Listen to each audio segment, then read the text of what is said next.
আপনাদের মাঝে উপস্থিত হতে পেরে আমি অত্যন্ত আনন্দিত এবং গর্বিত। আমি শ্রদ্ধার সাথে স্মরণ করছি স্বাধীনতা যুদ্ধ ও যুদ্ধোত্তর বাংলাদেশ ইনফ্যান্ট্রি রেজিমেন্টের 5 জন বীর বিক্রম ও 27 জন বীর প্রতীক খেতাবপ্রাপ্ত সেনা সদস্যকে।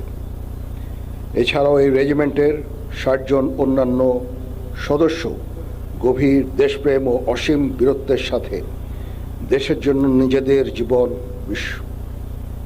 বিসর্জন করেছেন। আমি সকল শহীদদের বিদেহী আত্মার মাগফিরাত কামনা করছি। বাংলাদেশ ইনফ্যান্ট্রি রেজিমেন্টের কর্নেল অব দ্য রেজিমেন্ট হিসেবে দায়িত্ব নিতে পেরে আমি অত্যন্ত গর্বিত। আপনারা সকলে অবগত আছেন, একনিষ্ঠ উদ্যোগের ফলে বিগত কয়েক বছরে বাংলাদেশ ইনফ্যান্ট্রি রেজিমেন্ট তথা বাংলাদেশ সেনাবাহিনীর আধুনিকায়ন ও উন্নয়ন সাধিত হয়েছে।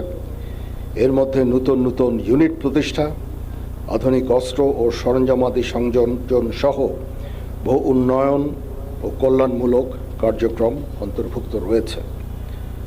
আমি কর্নেল অব দ্য রেজিমেন্ট হিসেবে বাংলাদেশ ইনফ্যান্ট্রি রেজিমেন্টের আভিযানিক সক্ষমতা ও যুদ্ধ উপযুক্ততা বৃদ্ধির চলমান প্রক্রিয়াকে আরও বেগবান করব ইনশাআল্লাহ।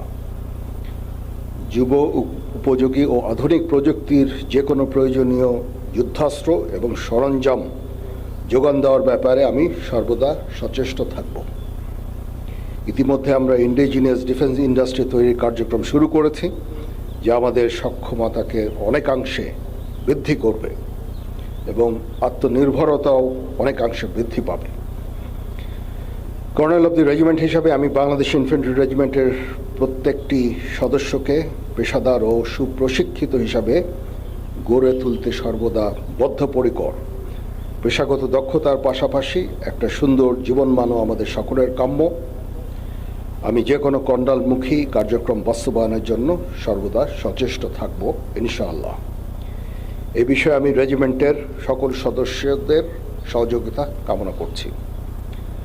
আমি আশা করব বাংলাদেশ ইনফ্যান্ট্রি রেজিমেন্টের প্রতিটি সদস্য তাদের উপর অর্পিত দায়িত্ব সর্বোচ্চ শৃঙ্খলা এবং পেশাদারিত্বের সাথে পালন করবে।